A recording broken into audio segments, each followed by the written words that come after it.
대학생들은 뭐 어떻게 합니까? 그러니까 돈을 안 버는 사람이 어떻게 돈 관리를 해야 되냐? 돈만 받는 분들.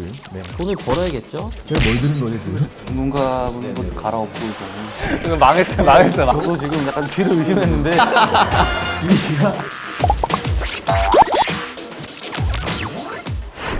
안녕하세요. iFinance you. 돈 관리 잘 안 돼서 걱정이시라고요? 오늘 돈 관리 방법 시원하게 풀어주실 전문가와 게스트 두 분 모시고 이야기 나눠보도록 하겠습니다. 저는 MC 찐이. 재무상담 외길 10년, 1000명의 가정을 살린 재무 전문가 오쌤입니다. 오쌤입니다. 네. 저는 입사 6개월 차 병아리 찰스입니다. 삐약삐약. 삐약삐약. 네네. 일단 오늘 좀 시작을 해볼 건데요. 청년 재무관리. 자, 청년이라면 몇 살 정도를 우리 청년이라 할까요, 전문가님? 저는 개인적으로 이 청년을 사실 우리 나이로 딱 재단하기보다는 아니 나이로 재단해 주세요. 네네. 나이로 재단하면은 나이로 딱 보통 표현하세요. 얼마 전에 그 청년 우대 청년 그 청약 통장이라는 게 나왔어요. 근데 그게 만 34세까지 가입이 가능하고든요. 그래서 네네네. 그런 기준으로 봤을 때는 보통 그 정도 나이를 보지 않나 싶어요. 자, 청년에 대한 재무관리 상담에 들어가기 앞서서 통계 자료를 봤더니 오히려 청년층, 청년 세대가 저축률은 가장 높은 걸로 나타났어요. 사실입니까, 오쌤? 올해 그 신한은행에서 나온 보통사랑 금융생활 보고서를 보면 20대가 33.5%로 저축률이 가장 높다 그래요. 30대, 40대, 50대 갈수록 저축률이 점점점 떨어집니다. 네. 그렇게 떨어지는 이유 어떤 게 있을까요?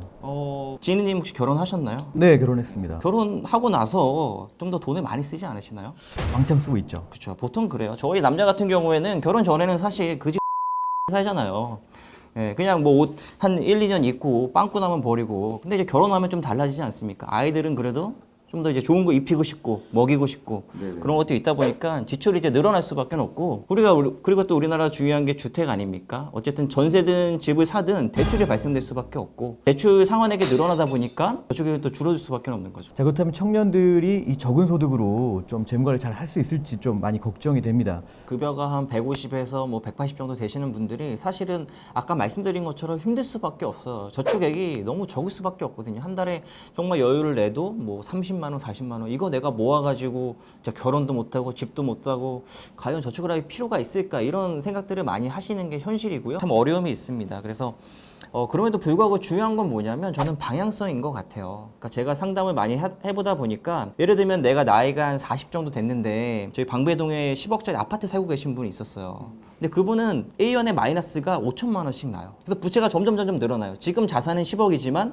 계속 줄어서 계속 결국에는 마이너스가 될 수밖에 없는 상황이 시거든요. 그러니까 그런 분들도 있고 반대로 지금은 내가 150이고 한 달에 10만 원 저축하지만 이게 점점 늘어나서 소득도 늘어나고 그에 따라 저축액도 늘어남으로써 점점 그게 커지는 경우들도 있거든요. 그러니까 내 방향성을 좋은 쪽으로 가는 게 훨씬 필요하다고 보고요. 그러니까 눈덩이가 잘 굴려지면 자산이 되는데 잘못 굴려지면 빚덩이가 될 수도 있겠군요. 청년들이 이 돈을 효율적으로 사용할 수 있는지 좀 꿀팁 같은 게 없을까요? 꿀팁이요. 네네. 지금 갑자기 너무 뛰어넘어가시는데 네네. 지금 한 세 번째 장 정도를 바로 앞에 지금 대본이 있는데, 네네네. 이게. 대본이 있는데. 꿀팁은 뭐냐면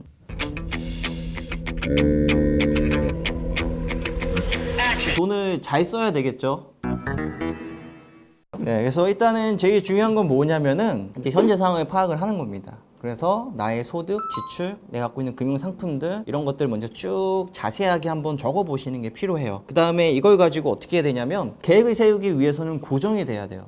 내가 소득도 계속 변동되고 지출도 변동이 되면 저축 계획을 세울 수가 없어. 소득을 고정시키고 그다음에 지출을 고정시키고 그거라면 자연스럽게 저축은 고정이 되겠죠. 소득을 고정시키기 위해서는 대부분 매달 일정적으로 소득 받으시는 분들은 상관이 없는데 좀 변동 있으신 분들이 있어요. 홀짝으로 받으시는 분들도 있고 뭐 상여가 또 나오시는 분들도 있고 이런 분들은 1년 평균 급여를 잡아서 그 평균 급여를 소득으로 생각을 하시는 게 좋겠죠. 근데 이런 경우 또 문제가 있어요. 내가 예를 들어서 평균 급여가 150이야. 근데 이번 달에는 100만 원밖에 안 나와. 이러면 50이 빵꾸 나잖아요. 그러면 어떻게 해야 돼요? 어떻게 해야 될까요? 이거 꼭 설명을 해드려야 되나요? 예. 좋습니다. 그래서 오늘 제가 설명하러 나왔으니까 네, 그러니까 200만 원 나왔을 때 100만 원, 그러니까 50만 원 쌓아 두시면 돼요. 그게 뭐냐면 이제 저수지 통장이라는 거죠. 그래서 예비 자금을 적어도 한 200에서 300 정도 쌓아 놓은 다음에 적게 나왔을 땐 거기서 저축을 빼고 많이 나왔을 때는 또 거기 또 묻어두고 그래서 항상 내 소득을 고정시키는 역할을 해줄 수 있다는 거죠. 저수지처럼 예비 자금이 있어야 되는군요. 네네. 뭐 저희 옆에 있는 주임님도 저수지예요. 해서 그 저수지 얘기 많이. 어디서 나온 얘기죠, 지금? 죄송합니다. 네네. 네, 지금 좀 많이 힘들어지고 있는데요. 자, 좋습니다. 자. 그다음에 지출을 고정시키는 건 사실 되게 간단해요. 뭐냐면 내가 한 달에 얼마를 쓰겠다라고 예산을 정해놓고 쓰는 거죠. 네네. 너무 쉽죠. 그 쉬운 건가요? 근데 이게 생각보다 쉽지가 않아요. 왜? 통장을 좀 지출별로 분리하거나 네네네. 아니면 이제 가계부 작성을 하거나 아니면 이제 신용카드가 아니라 체크카드를 쓰거나 이제 이런 작업들을 하면서 네네네. 지출을 좀 고정시킬 수. 아, 오쌤은 신용카드 안 쓰시나요? 저는 네 신용카드 안 쓴 지가 한 10년 된 것 같아요. 신용이 안 좋아서 발급이 안 된 건가요? 아 그렇진 않고요. 제 신용 등급을 조회를 하면 점수가 1000점 만점이거든요. 아 그런가요? 네. 믿을 만한 건 지금 맞는 확인이 안 거겠죠? 되고 있지만. 네, 제 점수가 1000점 만점입니다. 네네. 토익도 990점이 만점 아닌가요? 그러니까 전문가라고 너무 네네네. 약간 이게 막 뱉으시는 것 같아서. 그 다음에 이제 세 번째로 할 일이 뭐냐면 미래에 대한 사실 계획을 세우는 게 필요해요. 이 저축을 나중에 어디에 쓸 거지에 대한 목표를 정확하게 세워볼 필요가 있죠. 예를 들면 뭐 3년 뒤에 결혼할 거다. 아니면 5년 뒤에 자동차를 살 거다. 10년 뒤에 집을 살 거다. 가능하면 내가 죽기 전까지 기억할 수 있는 것들은 한번 다 적어 보시는 게 좋아요. 근데 물론 실제로 계획을 세울 때에는 사실 5년까지만 자세하게 세웁니다. 그 이후에는 사실은 제 목표랑 계속 바뀔 수밖에 없어요. 그렇죠. 그래서 재무 상담도 보통 1년에 한 번씩 다시 받으시는 게 좋거든요. 큰 틀에서는 중장기적인 계획을 세워야 되겠지만 단기적인 계획은 좀 세부적으로 구체적으로 세울 필요가 있다라는 거군요. 그래서 이렇게 이제 미래에 대한 목표가 나왔으면 그 다음에 어떻게 해야 될까요? 목표가 나왔어. 네네. 저기로 이제 달려가야 돼. 그럼 어떻게 해야 될까요? 예산을 수립해야 되겠죠. 예산을 예산. 수립하려고요? 예. 아, 지금 고지가 보이고 있는데 예산을 아까 수립했는데 네. 지금 못 들으신 거예요? 가면 되는 거 아닌가요? 네, 가면 너무 되는 거. 몰아가시는 것 같아요. 그렇죠. 네네네. 네. 그래서 제 목표가 생기면 사실 저축을 여기서 바로 시작하시는 분들이 많은데 예. 그게 아니라 그 전에 반드시 위험에 대한 관리를 해주셔야 돼요. 위험 관리가 안 되고 저축을 하는 건 뭐냐면 내가 신발을 안 신고 달리기 하는 거랑 똑같아요. 뭐 위험이 없으면 잘 달릴 수도 있는데 가다가 뭐 만약에 깨진 병이라든가 이런 것들이 있으면 크게 다칠 수 있다라는 거죠. 위험 관리는 크게 두 가지입니다. 일단 첫 번째로는 내가 이제 예비 자금을 모아두는 거죠. 그래서 보통 한 3에서 6개월치 생계비 정도를 내가 혹시라도 잠깐 실직이 되거나 아파서 입원하거나 이럴 수 있잖아요. 소득 활동을 못할 거에 대비해서 한 그런 예비 자금을 모아두시는 게 좋고, 그다음에 두 번째로는 보험 가입을 통해서 내가 감당하지 못할 위험에 대해서는 보험회사로 위험을 이전시키시는 게 좋겠죠. 그래서 이런 위험 관리가 충분히 돼야지만 저축하다가 안 깨질 수가 있어요. 위험 관리가 안 되고 저축을 시작하면 저축하다가 자꾸 저축이 깨져요.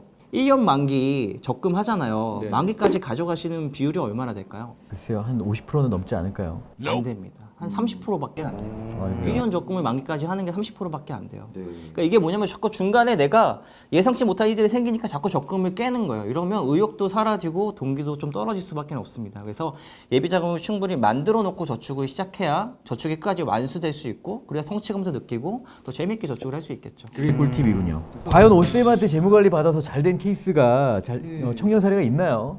미담 사례가 많이 못 있는데 믿는 건 아니지만 한번 네. 있으면 얘기 좀 부탁드릴게요. 제가 예전에 어떤 그 서울 대형병원 간호사분 상담해 드린 경우가 있어요. 제가 상담을 딱 하러 갔는데 자기 저축을 되게 잘하고 있다는 거예요. 그래서 보니까 한 달에 한 100만 원 정도를 저축 보험에 넣고 계신 거예요.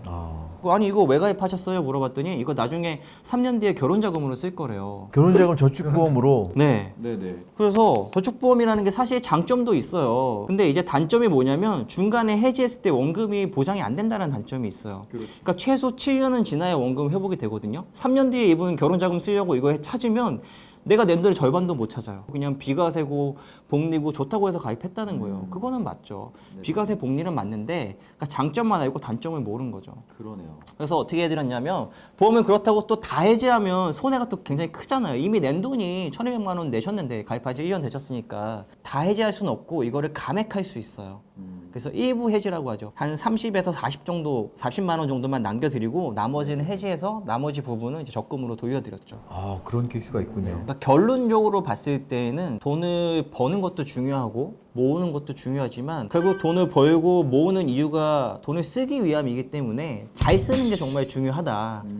그러니까 가장 많은 분들이 사실 오해하는 부분이 그 부분인데 저는 그게 좀 안타까워요. 어떻게 하면 돈을 많이 불릴 수 있을까? 투자를 잘할까? 돈을 잘 모을 수 있을까? 이거에 너무 집중되어 있는데 사실 그것보다는 내가 돈을 어디에 쓸 때 좀 더 행복한가? 어디에 쓸 때 돈이 아깝지 않은가? 이런 것들이 중요하거든요. 돈이라는 게 그만큼 나의 속마음을, 나의 욕구를 가장 잘 표현하고 있다는 거죠. 그래서 내가 어디에 돈을 쓸 때 행복한 사람인지, 어디에 돈을 쓸 때 뭐 좀 아까워하는 사람인지 이런 것들을 잘 알아갈 필요가 있다는 거죠. 네, 오늘 청년 재무관리에 대해서 알아봤는데요. 더 궁금한 사항이 있다면 서울금융복지상담센터 홈페이지에 신청해 주시거나 아래에 연락 부탁드립니다. 네, 그리고 궁금하신 부분 유튜브 댓글에 남겨주시면 저희가 참고해서 다음에 더 좋은 콘텐츠로 찾아뵙겠습니다. 예, 그리고 좋아요도 많이 많이 눌러주세요. 자, 이제는 금융복지가 대세다. 서울 시민이라면 누구나 금융복지가 필요합니다. iFinance You. 다음번에도 만나요.